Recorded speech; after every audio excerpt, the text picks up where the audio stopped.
جب بندہ اپنے اللہ کو اپنا درد سناتا ہے، اپنی تکلیفیں اپنے رب کے ساتھ شیئر کرتا ہے، اپنے رب کے ساتھ ہم کلام ہوتا ہے، سجدہ ریز ہوتا ہے، تو رب کیا فرماتا ہے؟ اعوذ باللہ من الشیطان الرجیم، بسم اللہ الرحمن الرحیم۔ شروع کرتی ہوں اللہ کے بابرکت نام سے جو بڑا مہربان اور نہایت رحم فرمانے والا ہے۔ لاکھوں کروڑوں درود و سلام ہو کملی والے آقا محمد مصطفیٰ صلی اللہ علیہ وآلہ وسلم پر، جو خاتم النبیین ہیں، جو خاتم المرسلین ہیں، جن کے بعد نہ کوئی نبی ہے نہ رسول ہے۔ لاکھوں کروڑوں درود و سلام ہوں اہل بیت پر۔ السلام علیکم ورحمۃ اللہ وبرکاتہ۔ آپ دیکھ رہے ہیں میرا یوٹیوب چینل مکافات عمل۔ اللہ والو، جب ہم پریشان ہوتے ہیں، بے آسرا ہوتے ہیں، خود کو بے سہارا سمجھ رہے ہوتے ہیں، پھر جب ہمارے لیے سارے در بند ہو جاتے ہیں تو پھر اس رب کا در کھلا ہوتا ہے۔ اور جب بندہ اللہ کو اپنے درد سناتا ہے، اپنی تکلیفیں بتاتا ہے، تمام باتیں اپنے رب کے ساتھ شیئر کرتا ہے، راز و نیاز کرتا ہے، تو پھر میرا رب اپنے بندے کو تھام لیتا ہے۔ اللہ کی طرف رجوع کرنے کی فطری طلب انسان کی فطرت میں یہ شامل ہے کہ جب وہ کسی مشکل میں ہوتا ہے یا درد میں مبتلا ہوتا ہے، وہ کسی نہ کسی بستی کی طرف رجوع کرتا ہے۔ دنیا میں کوئی بھی مخلوق ایسی نہیں جو بالکل بے نیاز ہو، ہر ایک کو کسی نہ کسی لمحے سہارا درکار ہوتا ہے، اور یہی سہارا اللہ کی ذات ہے۔ اللہ تعالیٰ سے اپنا درد بیان کرنے کا سب سے بہترین ذریعہ دعا ہے۔ قرآن مجید میں اللہ تعالیٰ نے ارشاد فرمایا، جب میرے بندے تم سے میرے بارے میں پوچھیں تو کہہ دو کہ میں قریب ہوں، میں شہرہ کے بھی زیادہ قریب ہوں، دعا کرنے والے کی دعا قبول کرتا ہوں جب وہ مجھ سے دعا کرتا ہے۔ سورہ بقرہ کی 186 نمبر آیت ہے یہ۔ اللہ تعالیٰ بندے کی پکار کو سنتا ہے۔ جب کوئی شخص اللہ سے اپنے دل کا حال کہتا ہے تو اللہ نہ صرف اسے سنتا ہے بلکہ اسے جواب بھی دیتا ہے۔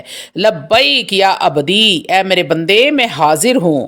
اللہ کا جواب کئی صورتوں میں آ سکتا ہے، بعض اوقات فوری سکون کی صورت میں، بعض اوقات مسئلے کے حل کی شکل میں، اور بعض اوقات انسان کو صبر آ جاتا ہے اور ہمت آ جاتی ہے۔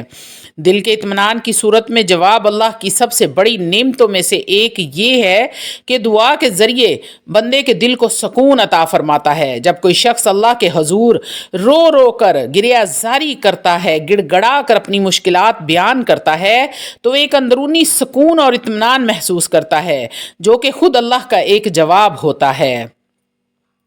غم اور پریشانی کو کم کرنے کی صورت میں جواب اللہ تعالیٰ کبھی کبھار بندے کی پریشانی کو فوراً ختم کر دیتا ہے۔ بعض دفعہ ایسا ہوتا ہے کہ انسان ایک بہت بڑی مشکل میں مبتلا ہوتا ہے، جب وہ اللہ سے دعا کرتا ہے تو حیرت انگیز طور پر اس کی مشکلات آسان ہو جاتی ہیں۔ بعض اوقات اللہ تعالیٰ کسی انسان کی پریشانی کو ویسے ختم نہیں کرتا جیسے کہ وہ انسان چاہتا ہے، بلکہ وہ اس کے لیے کوئی اور بہتر راستہ کھول دیتا ہے۔ یہ اللہ کا وہ جواب ہوتا ہے جو انسان کو وقت کے ساتھ سمجھ آتا ہے۔ اللہ تعالیٰ بعض اوقات فوری حل دینے کی بجائے اپنے بندے کو صبر عطا کرتا ہے۔ قرآن مجید فرقان حمید میں اللہ رب العزت ارشاد فرماتے ہیں، بے شک اللہ صبر کرنے والوں کے ساتھ ہے۔ سورہ بقرہ کی 153 آیت ہے یہ۔ لوگوں کے ذریعے مدد بھیج کر جواب دینا۔ اللہ تعالیٰ اکثر کسی پریشان حال شخص کی مدد کے لیے دوسرے لوگوں کو بھیج دیتا ہے۔ یہ مدد کسی بھی صورت میں آ سکتی ہے، جیسے کوئی دوست، عزیز یا اجنبی جو اس مشکل میں آپ کا سہارا بن جائے۔ اللہ تعالیٰ بعض اوقات کسی کے مسائل کو قدرتی اسباب کے ذریعے حل کروا دیتے ہیں، جیسے کہ روزگار کے دروازے کھول دینا، اچانک کسی موقع کا مل جانا، یا کسی ایسے وسیلے کا بن جانا جو پہلے کبھی نظر ہی نہیں آ رہا تھا۔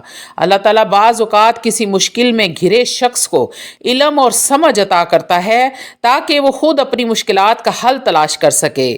وہ اسے ایسے خیالات اور مواقع فراہم کرتا ہے جو اسے اس کے مسائل سے نکال سکتے ہیں۔